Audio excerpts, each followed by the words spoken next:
Hello, ladies and gentlemen, and welcome to our webinar, Cyber Exposure Management, Why Should You Care? I really appreciate your time, and I'm very excited to introduce our presenter today. My name is Boris Agranovich, and I'm founder of GlobalRiskCommunity, the world's premier online risk forum, and I'm also a founder of Global Risk Academy and host of this webinar. Before we start, I want to tell you a few words about housekeeping and organization. We have approximately 1 hour ahead of us, with the presentation taking about 40 minutes, followed up by a Q&A session. You can place your questions anytime during the webinar by clicking on the Questions tab located on the top left side of the webinar screen. The questions will be answered at the end during the Q&A. The presentation will be available on demand, and now I want to introduce our presenter. Doug Nagan has over 50 years' experience in computer and information technology. Currently, he is working with clients on projects involving business and IT strategic issues.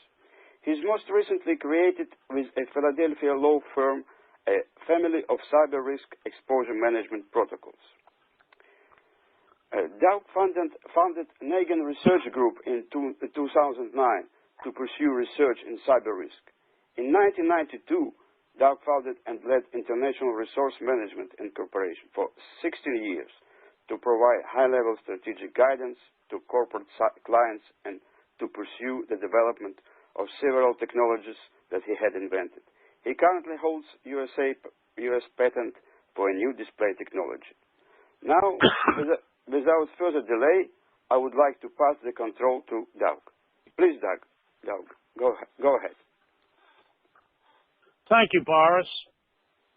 Welcome to Cyber Exposure Management. Why should you care? I will be your guide today, but before I begin, I ask you to take the first vote. You will see the little screen up above the screen that says Details, Question, Votes. I would appreciate it if you would respond to the first one. It's a simple question that will help us understand your organization's cyber awareness. I'm going to pause for a few seconds to give you time to answer. Thank you.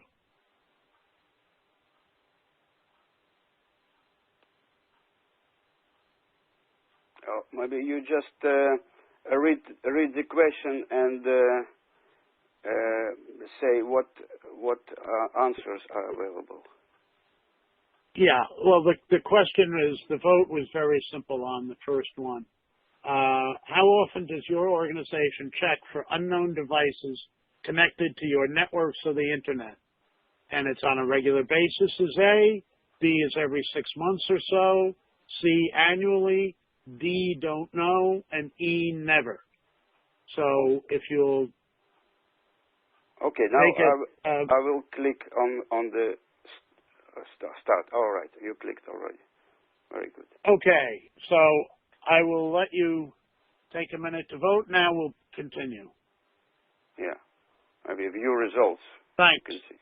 Yeah. Now, let us begin by defining what we mean by cyber exposure. These are the vulnerabilities that arise when you use computers, networks, and the various devices in your organizations. They arise just by participating. You don't have to go out of your way to create them. And I want to make a point that there is a generational gap in understanding cyber exposure, because the people leading most organizations might be in their 50s and 60s, and they grew up in the day when cyber risk was really defined by computer risk or network risk. It was a very contained and controlled environment, and it could be safely and actually best relegated to an IT department. Unfortunately, the world has changed. We have all gotten many more devices, much more interconnection, and many side issues arising, and that is no longer the case. The reason I emphasize this is that one of the big problems facing you as you try to solve the cyber exposure in your organization is that you will have to communicate and educate the senior managers a great deal. So, with that in mind, you need to understand three things about cyber exposure. It can hurt your organization in multiple ways. They are not purely technical. And third, if they're not addressed, they will likely, almost assuredly, lead to incidents that will harm your organization. Let me expand on each. If we use stock price as a placeholder for reputation or valuation that the outside world places on you, we have seen that after an incident, even the biggest companies' value goes down. Home Depot went down 6%, Target 11%, Sony 10%. They've all recovered, but there is no way to know how high they might be if the incident had not occurred, nor do we know what side effects may also have happened as far as confidence in that organization. There will be costs. Sony, by last account, has spent over $171 million recovering from their cyber incident. And the most recent Poneman study, the average cost of responding to a cyber event is $7.7 million. Clearly, costs will come when the incidents happen. You can also lose revenue. Target's revenue was down 4% in the year following their incident, and the same Poneman study shows revenue losses that account for about 21% of the reported losses in their study. So this is quite significant. And then there's regulatory intervention. I want to take a moment to go over a regulatory intervention that occurred in the United States. The FTC, which is the Federal Trade Commission, had a case against Wyndham Hotels because they had an incident and the FTC felt Wyndham hadn't protected their clients' information. It went all the way up to the appeals court, which is the one layer below our United States Supreme Court, and Wyndham lost significantly. Then it was proven they did not have sufficient cyber security.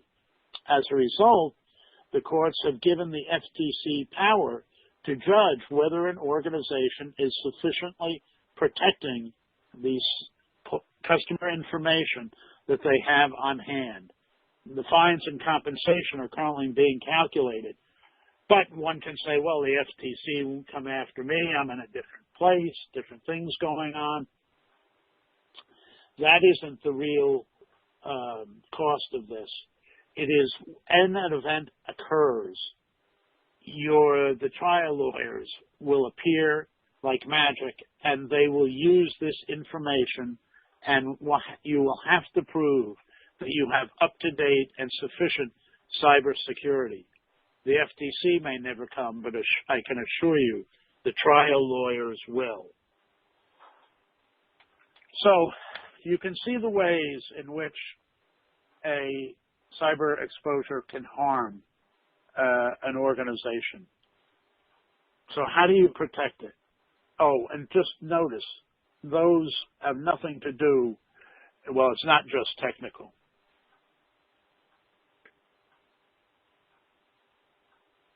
Most organizations delegate, or many, I could say, to their IT function. Why? They think it's a techie issue. And what then happens is the IT function focuses on what it knows, which is the technology, and does what it can technically to protect the organization. Unfortunately, IT is ill-equipped to address the many facets of cyber exposure that are arising today. What do I mean by that? Well, this is the way we're going to go through some examples so that you fully understand. In the legal arena, how do you protect your intellectual property? Do you have agreements in place? Have you reviewed them with your legal advisors? And just as importantly, if you use intellectual property of others, and post it on websites, promote it through other ways? Are you protected? How about agreements? Have you made sure that all agreements are in place? I talk about the cloud computer. Some of you may remember several years ago, there was an incident, actually it wound up being in Australia, of an organization called Mega Upload. It was one of the first cloud services. It did some stuff with songs without rights, wound up being closed down by the authorities. Well, that might have all been proper. However, there were numerous legitimate companies that had used the cloud capabilities of Mega Upload and found that their data was now confiscated by the authorities, and they were not able to get access to it, nor copied it, or even know exactly when they would get it back. This led to some organizations actually going out of business. So you must, when you use these technologies, there are great savings, but there are also risks that come along with it. And no technology would have prevented that exposure. Let's talk about HR. The incidents that occur, a great many occur because of employee behavior and practices. That means that there has to be good training on cyber risk and security. But it also needs monitoring and discipline.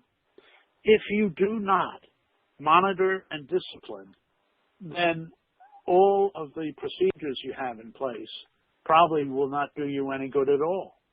And you will also not get much help in identifying rogue employees who, based on recent studies, cause an estimated 15 to 20% of the cyber incidents. Compliance. Regulation is constantly evolving across all levels: local, states, federal, national, supranational, such as the EU, and even the, there are other things such as the World Trade Organization that are in there. And Wyndham had thought they were compliant, and they wound up in a great deal of trouble. So realize that compliance is something that needs to be paid attention to in the cyber world. And social media. The use is exploding. Facebook, LinkedIn, Plaxo. And there is very little in the way of most organizations putting safeguards in place, controls and discipline, and the lack, which can lead to exposures, which lead to incidents. And the incidents aren't free. The search engine journal recent research estimated the average social media mistake costs an organization $4.3 million to correct. And then there is privacy. The EU has found something called the right to be forgotten. This is now causing side effects on information transmitted of a personal nature, but companies that have employees in the EU, their personal information transmitted is now becoming under question. In the U.S., we have growing regulations with things like HIPAA and PCI, which is the credit card information, that privacy rules are continuing to grow and expand, and you must be aware of them and stay on top of them, or incur some kind of an exposure that can cost you money. And staff behavior. Staff is your best defense, but some of the current practices are leading to exposures. Many of the recent staff feel entitled to use their own devices on your systems, your networks, and accessing confidential information. There is little monitoring and discipline in many organizations regarding cybersecurity and practices of this. It's a fine balancing act because They are making good use of the time, and in many ways, they're very effective in what they do. However, if the use is not controlled, monitored, and have security in place, it can lead to major cyber exposure. Now, I trust these examples will make the point that cyber exposure is not just technical, and applying more technology is not the way to lessen the exposure. So what should you do? The first thing is to make sure you understand all your cyber exposures. Once you have identified them, you need to analyze and size them. Then determine the factors that create, enhance, or minimize your cyber exposures. And finally, create a strategy to address exposures by fixing or eliminating, getting insurance. We'll now examine each of these in turn. And the first, which is to my mind extremely important, is understanding all of your cyber exposures. If we talk about sensitive data, I want to go over some examples in each, and the examples are not meant to be exhaustive, merely demonstrative of the many cyber exposures that can arise. Sensitive data. What safeguards do you have in place protecting the sensitive data? How often do you test them? Do you have document control and retention policies in place? Are they enforced and monitored? On cyber activity, do you have an inventory of all elements of your cyber ecosystem? And how often is it updated? Do you have a private network? Does it connect to the internet? Are you sure? I have seen in several cases people thinking they had a private network, and after some in-depth technical studies found that there was a connection to from their private network into the internet. On privacy, do you have a written organization-wide privacy policy? Did your legal advisor approve it? How is it distributed? I have found also in some incidents where headquarters or the central organization had a lovely privacy policy, then went out to operating units and asked what it was and how were they able to follow it. Some operating units weren't even aware there was a privacy policy in existence. If the operating unit isn't aware of it, then you might as well not have one. So you must make sure that they are distributed and people are aware. In computer systems, do you have and enforce a change control process? Does it apply to hardware, system software, applications, peripheral devices? And now your legal advisor. Do you have a legal advisor who reviews all agreements and postings? Remember my mega upload example. And how do you protect trademarks? Not only your own, but others that are used on your website, because it is not at all unusual for an organization to promote a business partner or someone they do business with to promote their trademark on a website. Do you have permission? If you don't, you could have an exposure. Security policies and practices. There are some interesting questions here. Can anyone in your organization install new software or apps on the equipment they use that can access your organization's systems and data? Do you think that's true or not? Can you be sure? Because in today's environment where everything is interconnected and there are all kinds of open portals, you may have some and not even know it. Social media. Does your organization use any social media platforms? The answer is probably yes. But do you allow staff to access social media sites on organization time using equipment supplied by the organization? If you do that, you have just opened the door to another new exposure. And if there is misuse, as we mentioned previously, it can cost you money. compliance. Have you asked, just as a sort of a trick question, but have you asked your legal advisor if you could be categorized as a financial institution or creditor?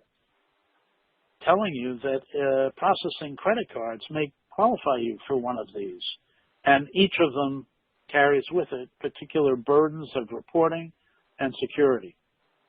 And remember what happened to Wyndham, who thought they were in compliance and is now in a world of hurt.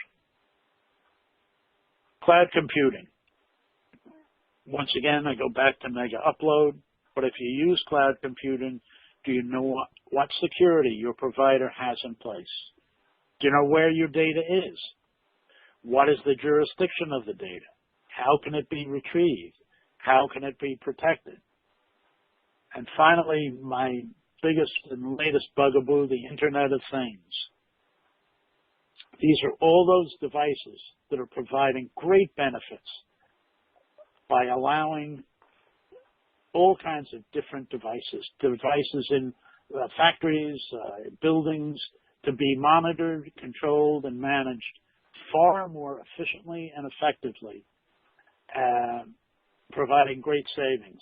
However, it is a truth, and it has been my own personal experience, that the security on these devices is mostly non-existent or trivial. And that means that if you don't know them or know that they exist, you can have a major future exposure. And I am not, it sounds silly, but you can do your own research. There have been incidents where smart light bulbs were used as a path into an organization. We have the entire incident that I've mentioned a few times with Target, where that came in through an Internet of Things pathway from a heating and ventilating HVAC vendor. So you need to identify them all, and that requires a great deal of work.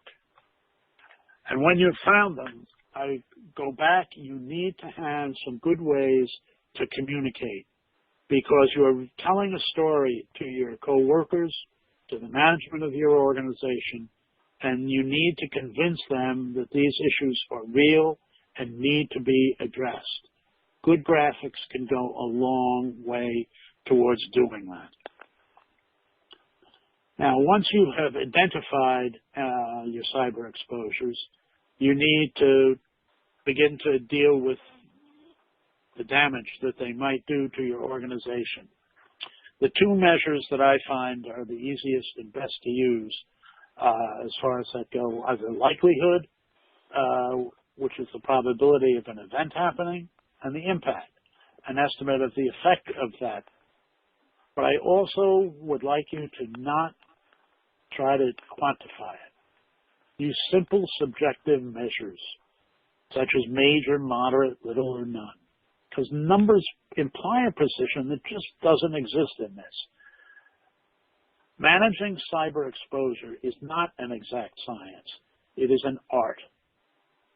And the other side benefit you get when you use simple subjective measures, it'll lessen the time spent in discussion within your organization as they try to get their arms around the issues that are raised. And as you do that, remember, you have to review and update your findings periodically, because your organization's priorities will change, your business environment will change, and your cyber ecosystems will change. And notice that I had May there originally, but have crossed it out, because this isn't something that may happen. It is things that will happen, and you need to be ready to deal with them. It is not a one-and-done exercise. It is an ongoing exercise that you need to understand and live with and continue to involve with. So after you've completed this sizing, it is a very good step that to translate the impact to the 4 business exposures I mentioned at the start.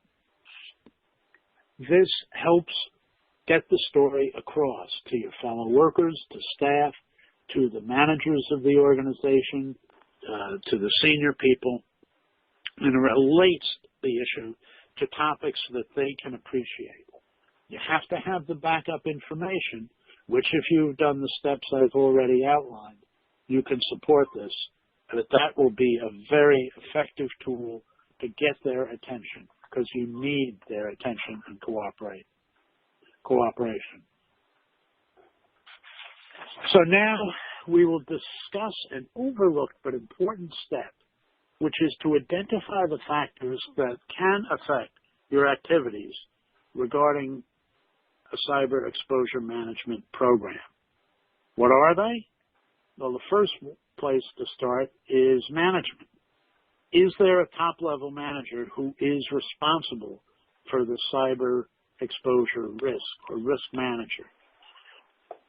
Does management fund and staff the effort as appropriate? Is corporate cyber exposure a topic at the monthly management meetings? If you answer no or don't know to these questions, you will likely face serious obstacles as you proceed. Next, are there policies and procedures lacking? Do they even exist? Are they distributed? Are they monitored for compliance? Does non-compliance lead to discipline?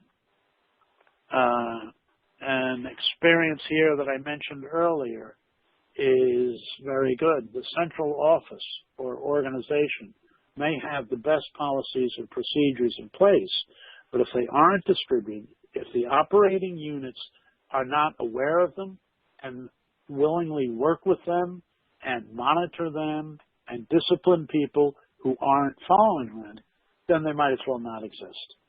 So it is a much larger issue that you need to understand. And if your organization has a history of ignoring policies and procedures, you will again face a very uphill fight.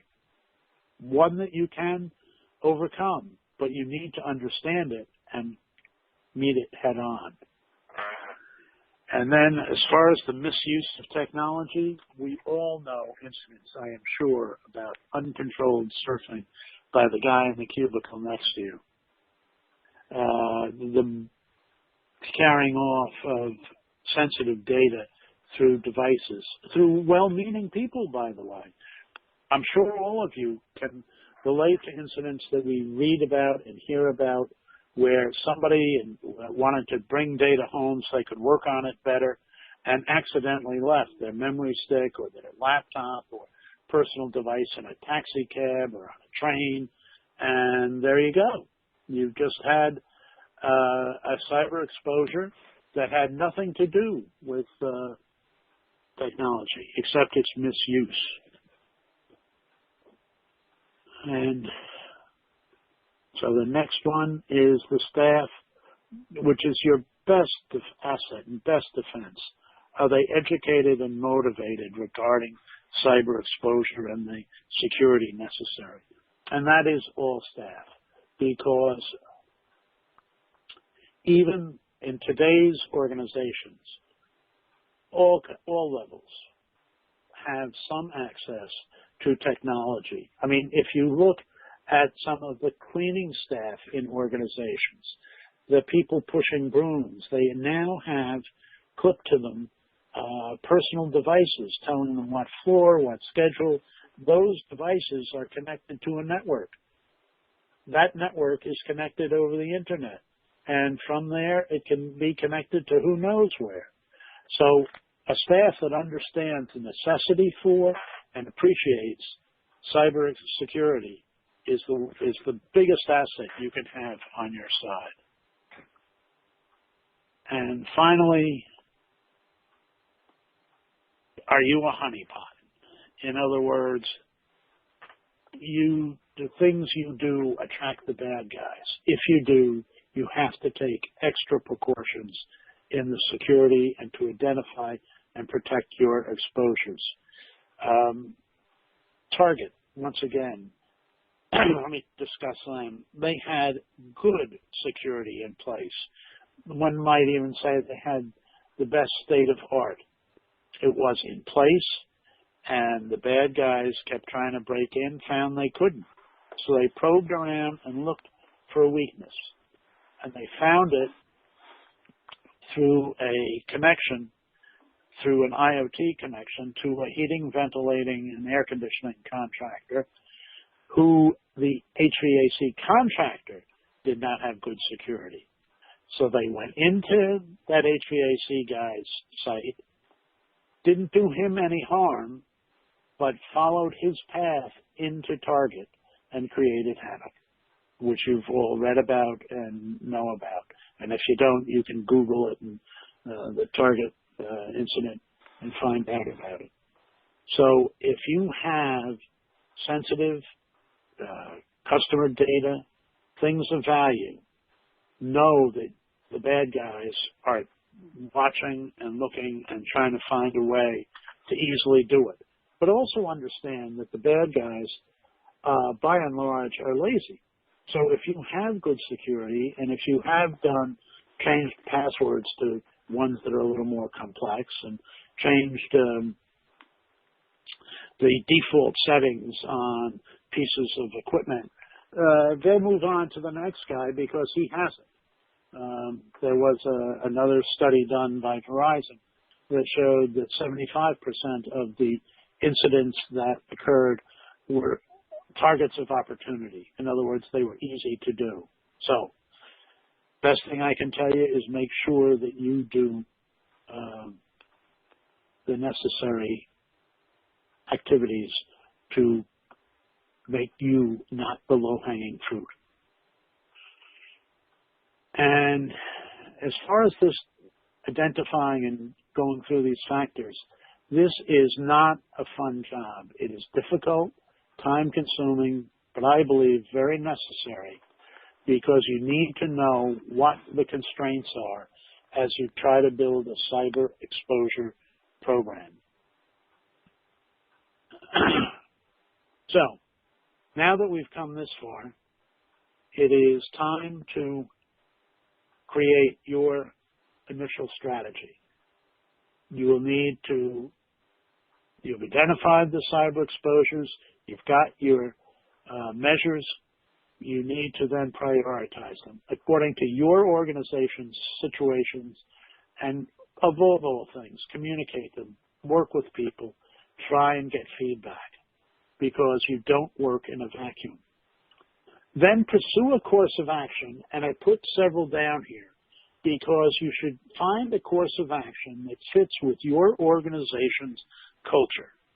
For example, if you are in a medical institution, a course of action that uses one of its key techniques as triage is a wonderful fit because that is in use in medicine all over, hospitals, practices, and they will understand it. If you try to use some other techniques, can it work? Yes, but it will be much more difficult. So find, if they use categories, if your organization is a factory that's used to setting everything up in categories, use them. If timeliness is the big factor, a delivery service, for example, then build a course of action that emphasizes timeliness and getting things done on time. It makes a lot of difference and you'll find success a lot easier. And obviously you then use the standard courses of action that are, they're very simple. You can accept a risk, you can mitigate it, in other words, fix it, you can eliminate it, or you can buy insurance. But you should be able to develop cyber exposure management strategy that is thorough and effective. So let us now review the process. The first step is identify all your exposures that are within your ecosystem. And these go way beyond the technical ones. As a matter of fact, the non-technical ones sometimes are the most costly. After you've identified them, you need to analyze and size them, get their impact and likelihood of each exposure. And I can't emphasize it enough. Use simple subjective measures. Don't get cute and try to quantify everything. It's inappropriate. And remember, this needs to be updated and reviewed. Think about the factors. That list is not meant to be exhaustive, as I said, but you need to reflect and understand outside influences and issues that can affect your plan and modify it accordingly. It takes time, but it is necessary. If you don't, you can be blindsided by all kinds of issues that you never expected. And then finally is you get your strategy and build one that fits within the culture and do the normal steps. And remember, having done all this, it is a continuous process. This isn't something that is one and done. Why? Because there are new technologies continually arising. There are new business processes being implemented, not just in your organization. Remember that your business partners are changing their processes and will need to be adapted and adopted to. You have financial institutions that are continually putting in new processes and forms and connections. So it is an interconnected ecosystem that you now inhabit, and you need to understand that and behave accordingly. And these threats, they not only arise daily, they probably arise hourly, with constant probing on the part of the bad guys.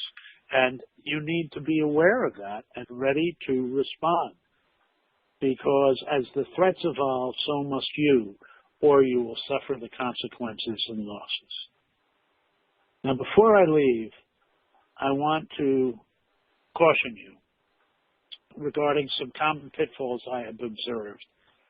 First, in developing a cyber exposure program, genetic solutions. They are a very good place to start, but they aren't the end. ISO itself makes the point, and you can read that. It is a place to start, but then it must be modified to reflect your organization's practices and needs. And that's true of ISO 27000, NIST, any of them. Too many times I see somebody treating it like, well, if I do ISO 27000, I check that box, we're taken care of. Not true at all. But it is a very good place to say, I started with that, and then we have developed and refined the program to reflect our own needs and requirements. Be very careful that it doesn't get delegated back down, because a lot of people will try to push it back and make it an IT problem. But you now inhabit, we all inhabit, a complex, ever-evolving cyber ecosystem that needs a much broader vision and support. It isn't just technical. It is a lot of disciplines, many of whom haven't worked together or understood that. And you need to have discipline in place. If you don't measure, monitor, and enforce, it might as well not exist, because then it's just a paper tiger. You've got a nice thing on the shelf, but when an incident occurs, you'll find that people haven't been following the procedures or they haven't used the security. In any case, there must be discipline in place, or the program's a fraud. And communicate. You have to raise an awareness. For many reasons that I've touched on throughout this talk, you want to have all staff on your side. You want management to be aware. You want them to realize the severity of the situation, the significance of it. And you want to be able to provide them with updates for the current situation. So, enough of the warning labels. In summary, we have shown you several things. We've shown you why we say cyber exposures are real and go beyond the technical. We've explained why you need a structured, disciplined process to identify your cyber exposures, size their impact and likelihood, understand the factors that impact them, prioritize them, and develop a plan. And hopefully, we've convinced you that you must realize managing your cyber exposures is a continuous process. This ends the informational part of the webinar. And now, if you have found it of value and would like additional help, we can help in two additional ways. First, there is a course offered at the Global Risk Academy entitled Understanding Cyber Exposure. There's a link. It is a 6-module course that has quizzes that must be taken to advance to the next. And at the end of it, you will have a good understanding of cyber exposure.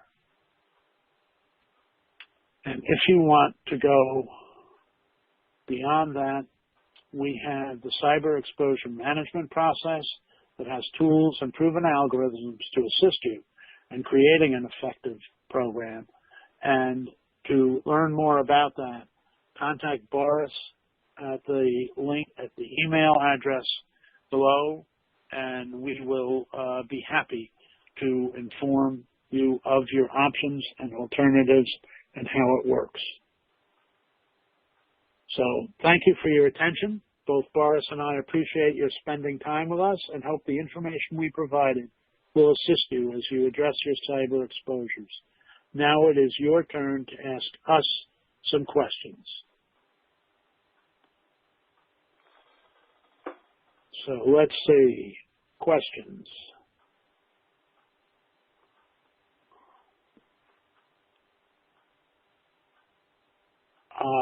Here's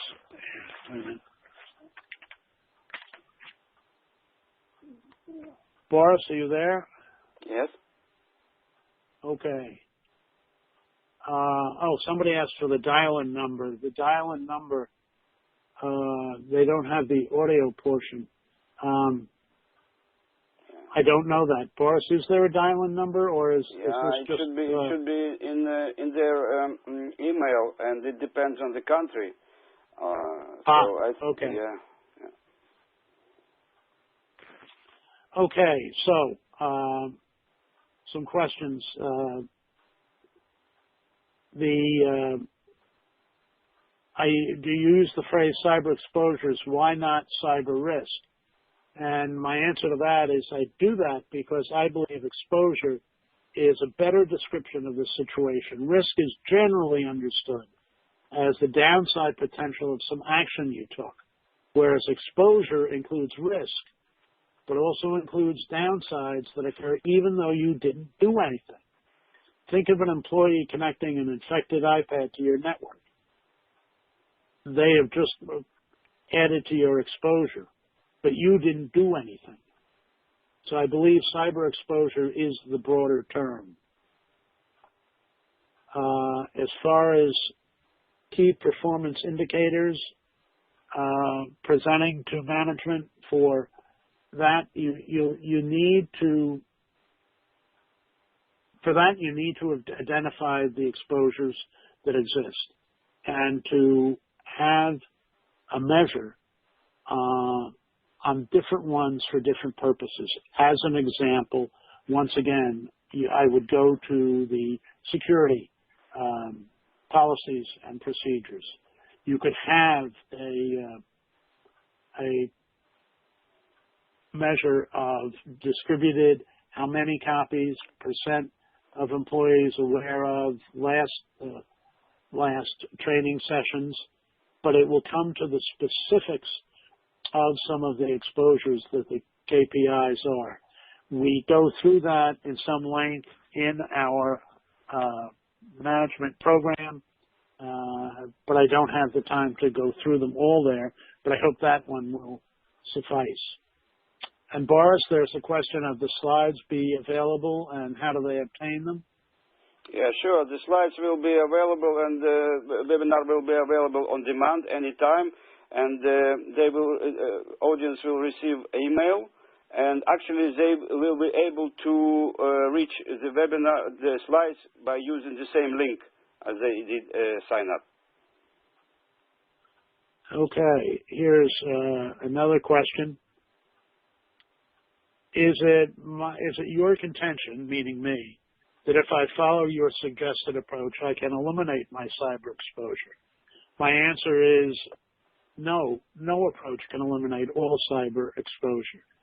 A key reason is that the ecosystem is constantly evolving and changing, and so it's very hard. You can't get in front of it, but you need to learn how to constantly adapt and change, and be the person who the bad guys will go bypass in place of easier targets.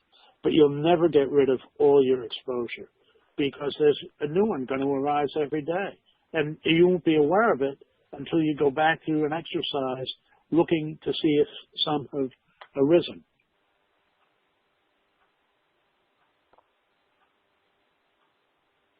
Question, what about using an outside cyber advisory service? If you know one or a good one, I certainly recommend it. I think the Global Risk organization is a fine one and has some services they can recommend. And obviously the program that I have put up as a recommendation, the cyber exposure management process, can be a great asset. It is supportive, and hopefully it would be useful. Boris, do you have anything else? No, actually, no, not. I don't have anything to add to this question. Okay. Let's see if there's anything else that has come up. You seem to downplay technical cyber exposures. Why? Well, far from it. Technical cyber exposures are key and must be addressed, and generally are. I'm trying to make sure that you are not complacent, believing that if you address the technical, you've taken care of the matter. There is much more than the technical in cyber exposure.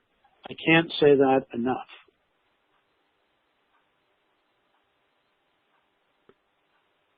Okay, well, then we've come to the end.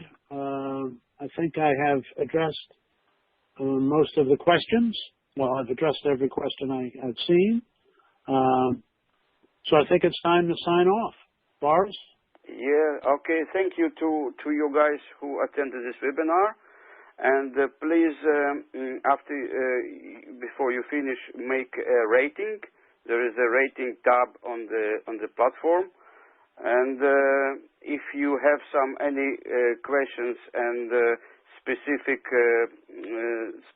needs, please check out our course as provided by Doug, and also a specific program. If you have some questions, just send me an email, and we will be happy to answer all your questions that you didn't provide in this webinar. With this, I would like to finish the webinar, and thank you again. Bye-bye.